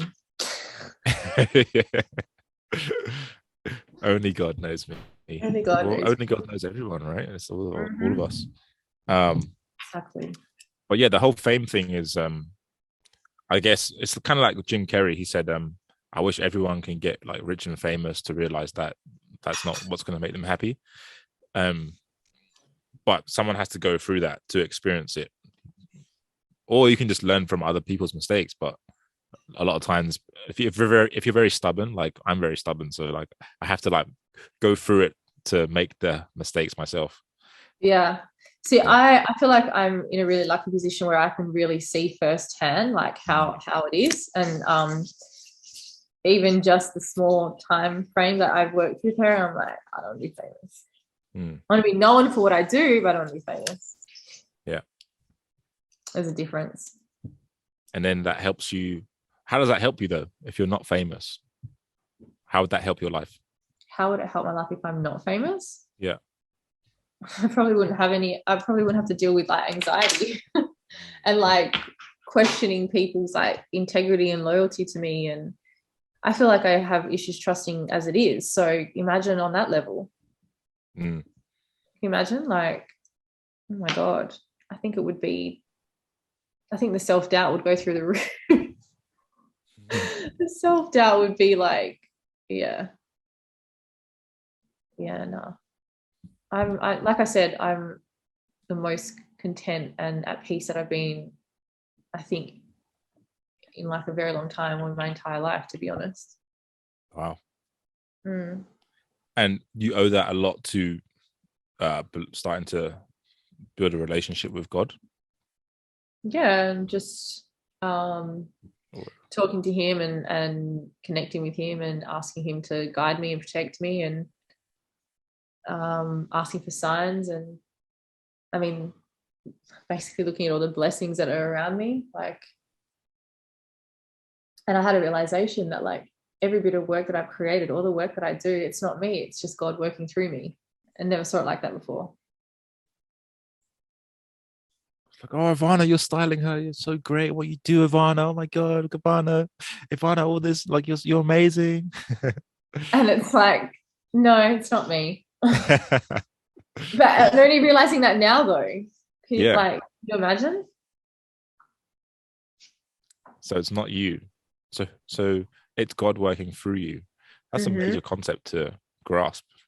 And yeah, that's what Chris shared with me also. And I'm like, I'm starting to believe and just open my mind to it, because before I was like, no, it's me. Like, of course it's me. Like, obviously it's me. I decide I'm going to do this. Like, you decided to watch Netflix and watch that show, and then you made a decision in your mind, like, oh yeah, I'd like to style this lady, and then you went to LA and styled her. That's you that did that, right? One could argue that, but then once you start opening your mind up to God, you can start believing in the fact that it's actually Him that's doing that, not you. Well, it's Him doing it through you. If that makes sense. Yeah, like that. And I think that realization happened when I had that encounter with that guy when we were in Vegas. Because he said that to me. God is working through you, and He's working through me right now, talking to you. And I was like, and he said that saying, walk in your anointing and the world will bow. And those words have never left me since he said that to me in that moment. Walk in your anointing and the world will bow. Walk in your gift, walk in who you are and what God's brought you to do, and the world will listen, the world will bow to you. And that was like, wow. And these are like, what I've learned from the Bible is like that this is just concepts for life. Like for me, I've only read like a few verses, and all the things that I've read are things that I already believe to be true. So it's just reaffirming to me that I was actually on the right path, kind of thing. That's where I'm at with the Bible right now. So what you just said there, like, the Bible? Huh? Did you grow up with the Bible? Yeah, my family, my dad would always go take us to church, and my grandma would always tell me to go to church. Catholic though, right? Methodist. Okay. Yeah. And church was like the most boring time of my life. Like that was like the worst day of the week for me. Same. Religion classes at school, I was like, kill me now, literally.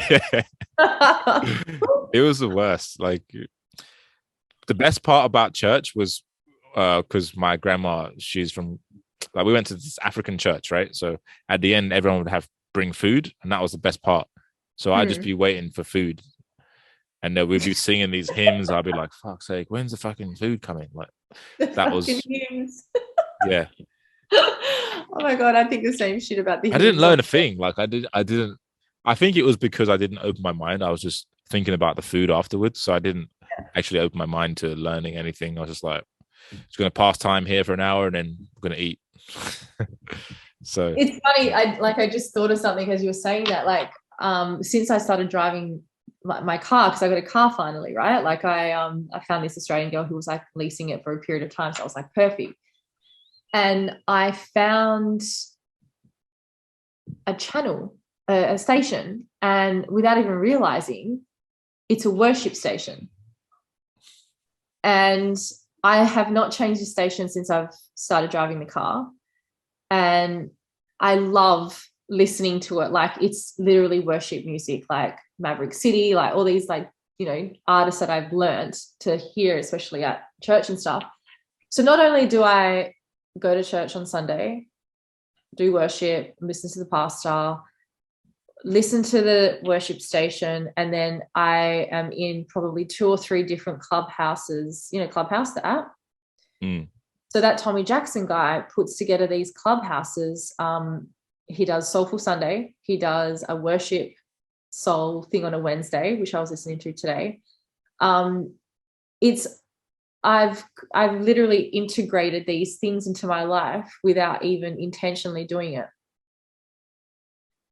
So I'm constantly hearing like the word of God, Jesus, through the stations that I'm listening to, the clubhouse rooms that I'm in.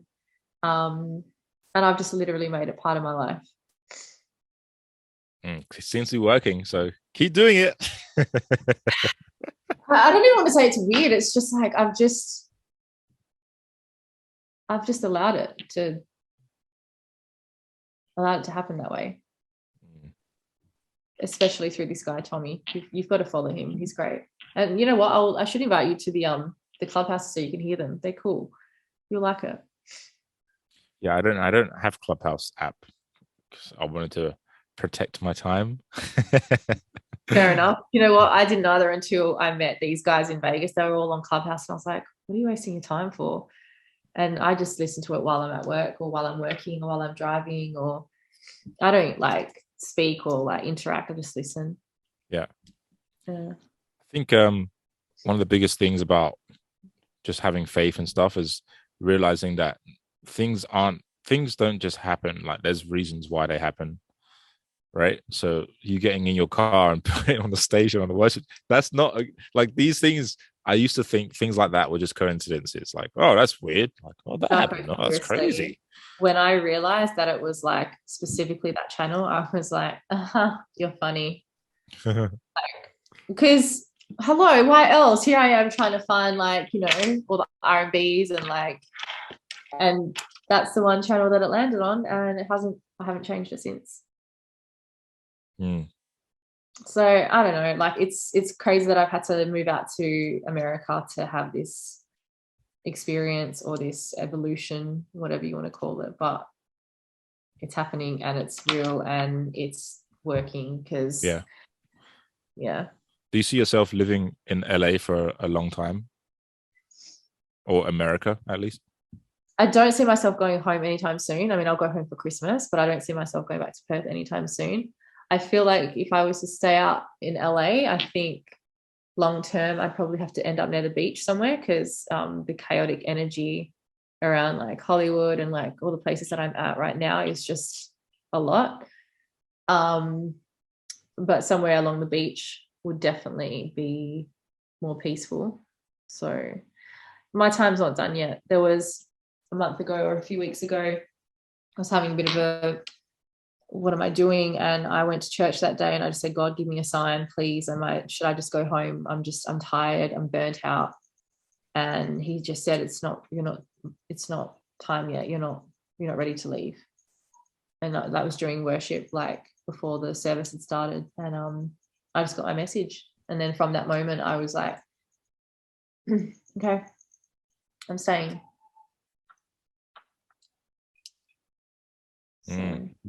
So you're staying for a while longer because you have unfinished business there. More work to do. More work to do. Work for you to do, yeah. Yeah. Awesome. So do you have anything else to add to what we've been saying? Any last words of advice from Ivanna Fontana? Last words of advice. Last words of advice. No, just surrender to his plan. There's your plan, and then there's his plan, and more than likely what you thought was going to happen won't. So you might as well just go for the ride and surrender. Yeah, surrender is hard for people that love to control. Like you said, you like to control. So it's hard for you. There is. Huh? I'm the biggest control freak there is. That's what I mean. Like if I'm like going like hands up, I'm done. I give it to you. Like that's a lot because Okay, so surrender. So I have a question that I ask every single guest at the end of the podcast, and there's always a different answer. So it's really interesting. At the end, I'm going to compile like all the answers. So, what is the meaning of life in your own words? How you see it? The meaning of life is it's finding out your gift and then giving it away. Nice. Yeah, I like that. That's what I believe, and that's obviously like not obviously. I feel like that is linked or related to like legacy and like what you want to leave behind, and that can be to your kids or like your family or whatever. But yeah, finding your gift, because not many people find their gift in life. Yep. Don't you think? They think they do, or their purpose. Yeah, but you know what? It's kind of like what you said about you're in your dream and you don't even know it. Like you had to like, oh shit, I'm living my dream right now. It's like you're using your gifts every day, but you're just not aware of it. Or you become complacent. That's what's happened too. What do you mean? I feel like it's become so normal that there's almost a level of complacency. So I have to kind of check myself and be like, okay, this is what you're doing. Wake up almost. Like, Right. don't allow yourself to get complacent. Like, realize what you're doing. Yeah. Yeah. So for me, I mean, you found your gifts, right? Of course, clearly. I feel like it's still evolving as well. Yeah. Yeah. You're stepping into it more though. Like, for example, this podcast is a result. This is you stepping into your gifts more, I think. Yeah, definitely. Because Doing stuff like this makes me feel like I'm like soul aligned. Yeah. You're in alignment with your highest values. Yes, yes, absolutely. Self-expression. Yeah, absolutely. Yeah, that's one of my values too. Is that one of yours as well? Yeah, that's my top. Mm. Yeah. Yep. That's why it feels aligned, right? Like you're expressing yourself. And thanks for sharing everything, by the way. Like I'm sure the feedback on this is going to be good from women that have been through something similar. I hope so, because I literally like bared my soul. Like anyone that was ever wondering what went on those first few months of being here is literally going to find out everything in this interview. Yeah, and that's going to help you connect more with your tribe. You know, your vibe attracts your tribe and all that stuff. So yeah, inviting more quality people into your life through being vulnerable and leading from the front, being an example, right? And definitely sharing to my network of people here, because not many people know exactly what happens. So I feel like it's going to be a perfect opportunity to share vulnerably to like my new network here in LA. That's great. Which is important to me. Yeah. Awesome. Well, Ivanna, thanks for coming on, and thank you for your friendship over the years. And yeah, it's been great to see you evolve and grow. Like from the lady I met 3 years ago till now, it's like to that bitch you met 3 years ago. I wasn't going to say that word. Well, you're so welcome and you're forgiven for judging me the way you did. No, I love being friends with you. I love our friendship. I appreciate you, and I really am grateful for like all the times that you've been there for me during those very hard moments. So thank you. Yeah, and likewise, like you were there for me when I was in my crap and bitching to you about my ex-girlfriend. What are friends for? Yeah, exactly. So yeah, thanks for coming on. And where can people find out more about you if they're listening to this? I think my Instagram is like where I share most of my everyday life and what I do, and I want to share more vulnerably through that. So yeah, my Instagram is my biggest platform right now. What's that handle if they're listening, right? My full name, Ivanna Fontana. Awesome. Yeah. Cool. So thanks for doing this, and I hope you get a good night's sleep because it's quite late there, right, in LA. Well, it's not late; it's like 9:15. It's 9. Yeah, I'll go and eat some dessert now before I go to bed. I'll have a cheap night. Decompress. Just had a emotional 2 hours, so I felt like that was a therapy session. I need to pay my therapist this week. Some people refer to me as a therapist, but I'm not a therapist. But yeah. I think you should definitely go down that path. You're good at it. You're good at holding space. So thanks. Mm-hmm. Yeah. So looking forward to hearing the interview. Yeah, awesome. All right. Talk to you guys soon. Talk to you soon. Bye.